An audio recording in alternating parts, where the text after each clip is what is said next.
Assalamualaikum warahmatullahi wabarakatuh. Kembali lagi masih dengan saya, belajar metode elemen hingga. Kita lanjut lagi ya materinya untuk yang grid structures. Dalam hal ini dalam penurunan matriks kekakuan lokal elemen grid. Yang lalu kita sudah sampai mendapatkan matriks kekakuan untuk elemen grid, tapi masih dalam sumbu lokal ya. Jadi ini kan kemarin ya, ini matriks kekakuan lokal elemen grid. Nah, kita lanjut bagaimana kita untuk mendapatkan berikutnya, yaitu matriks kekakuan global dari elemen grid ini. Nah, sebelum ke situ mungkin perlu kita seperti kesimpulan begitu ya. Sampai sejauh ini kita sudah mendapatkan persamaan elemen dan juga matriks kekakuan lokal dari elemen grid kita. Nah, kita coba lihat kembali nih. Jadi kesimpulannya kalau untuk elemen jenis ini, elemen grid ini, itu bagaimana terkait dengan gaya-gaya dan degree of freedom pada simpul yang terlibat untuk sebuah jenis elemen yang kita sebut elemen grid itu. Nah, kita coba lihat kembali ya di gambar ini. Ini adalah sebuah elemen grid ya pada sistem sumbu lokal X topi, Y topi, Z topi begitu ya. Nah, kalau kita lihat lagi dari sini statusnya seperti ini, ada gaya-gaya pada simpulnya dan juga ada degree of freedom gerak dari simpulnya begitu ya. Kita coba lihat lagi, ternyata memang kita bisa melihat bahwa misalkan gaya-gaya di tiap simpulnya itu sekali lagi bahwa di sini ada efek-efek gaya geser gitu kan. Ini F1 Y topi, F2 Y topi, itu gaya geser. Kemudian ada momen lenturan. Momen lenturan ini yaitu M1Z dan M2Z. Nah, sampai sini kita maka akan ingat bahwa itu sebetulnya komponen yang terjadi pada jenis elemen balok lentur. Begitu kan ya? Sampai di situ. Nah, untuk tambahan berikutnya yaitu adanya momen puntir. Yaitu di sini kita lihat yaitu M1X topi, momen puntir pada simpul 1, dan di sini pada simpul 2 ada M2X topi.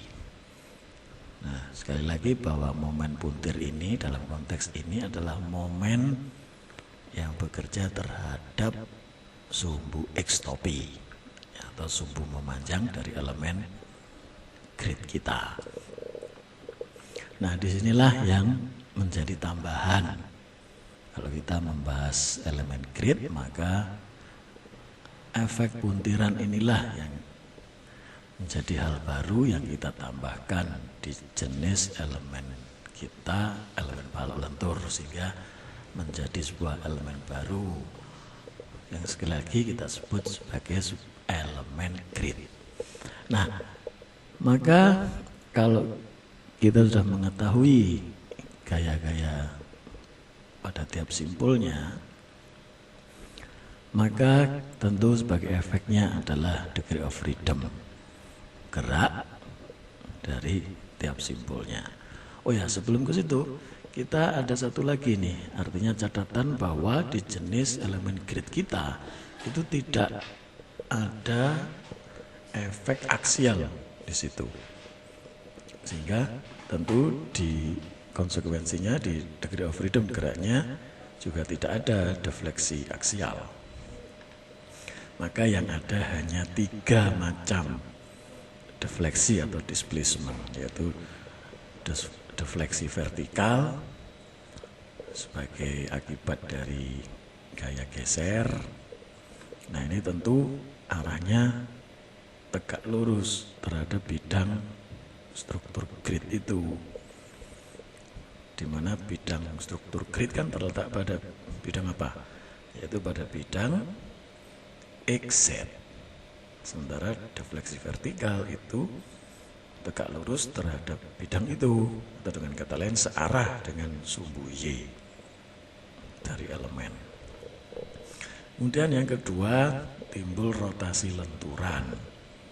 Dan ini tentu akibat momen lenturan, yaitu yang terjadi rotasinya terhadap sumbu Z dari elemen. Dan yang terakhir yaitu rotasi torsional dari elemen tersebut, yaitu rotasi terhadap sumbu X dari elemen.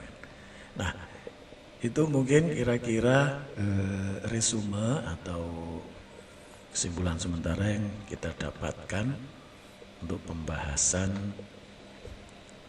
jenis elemen grid, gitu ya. Nah, maka selanjutnya akan kita lanjutkan dengan bagaimana proses mendapatkan matrik kekakuan global elemen grid. Demikian. Oke, kita lanjut, yaitu tentang bagaimana mendapatkan matrik kekakuan global elemen grid. Jadi kita ingin mengetahui ya prosesnya untuk mendapatkan itu. Nah, ini kita singgung lagi resume yang tadi, yaitu matrik kekakuan lokal elemen grid ini.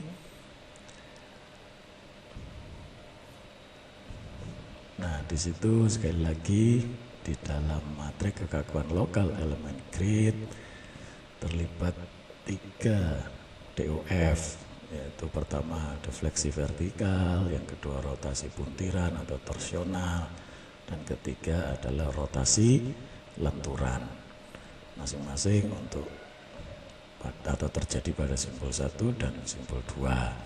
Sehingga tidak heran kalau matrik kekakuan lokal dari elemen grid ini menjadi satu matrik 6x6, yaitu order matriknya sama dengan jumlah degree of freedom pada elemen tersebut, yaitu degree of freedomnya masing-masing simpul 3, sehingga kalau ada 2 simpul maka total jumlah degree of freedomnya adalah 6, sehingga order matrik kekakuannya 6x6. Nah, oke, berikutnya untuk mencari matrik kekakuan global dari elemen grid ini, kita tinjau dulu ini suatu kondisi, yaitu sebuah elemen grid yang terletak pada sistem sumbu ruang global X, Y, Z. Ini yang sumbu global berwarna merah. Sumbu lokalnya adalah yang berwarna hitam ini, X topi, Y topi, dan Z topi. Nah, di sini kasusnya elemen grid ini menyudut pada bidang XZ, yaitu bidang letak dari elemen grid ini XZ pada sumbu global XZ, begitu ya. Sehingga dari sini komponen-komponen proyeksinya yaitu C dan S-nya, C-nya adalah cos theta. Jadi kalau ini mempunyai sudut theta, maka pada proyeksi letak elemen pada sumbu X itu adalah pada komponen kosinusnya, sementara pada sumbu Z adalah komponen sinusnya. Sehingga nilai C dan S ini itu yang nanti akan kita pakai di dalam mendapatkan matrik kekakuan global. Nah, seperti biasa theta ini positif kalau diambil berlawan arah putaran jarum jam dari sumbu X global ke sumbu X lokalnya. Dan ini L panjang elemen dari simpul I ke simpul J. Nah, sementara itu dalam kasus ini defleksi vertikalnya dalam arah sumbu Y itu tidak dipengaruhi oleh transformasi koordinat. Karena apa? Yaitu karena sumbu Y lokal yang hitam ini sama atau searah dengan sumbu Y globalnya. Oke, ini adalah posisi elemen grid pada bidang XZ. Nah, untuk proses mendapatkan matrik kekakuan global, kita menggunakan transformasi untuk menghubungkan degree of freedom lokal dan globalnya, sebagaimana pada kasus-kasus elemen sebelumnya. Untuk elemen grid kita mengekspan matriks transformasinya dengan orde yang sesuai, yaitu 6 kali 6 sehingga didapatkan seperti ini. Matriks transformasi dengan nilai C cos theta dan S sin theta seperti tadi. Nah, dengan hubungan adanya didapatkan matriks transformasi T G, maka kita bisa akhirnya mendapatkan matrik kekakuan global elemen grid yaitu Kg dengan hubungan ini, yaitu dikalikan Kg sama dengan perkalian matrik, ini matrik transpos dari Tg dan dikalikan dengan ini matrik kekakuan lokal dari elemen grid, lalu dikalikan dengan matriks transposnya. Ini tadi gitu ya.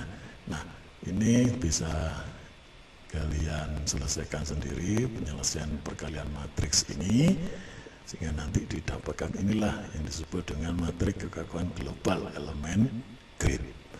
Nah, setelah didapatkan ini, maka prosedur penyelesaian untuk masalah struktur grid itu sama seperti penyelesaian pada kasus-kasus jenis struktur sebelumnya. Misalkan ini sama dengan cara pada kasus penyelesaian struktur rangka bidang atau rigid plane frame structures. Jadi begitu ya. Nah, oke, sampai di sini kita sudah akhirnya mendapatkan matrik kekakuan global untuk elemen grid. Demikian, terima kasih. Assalamualaikum warahmatullahi wabarakatuh.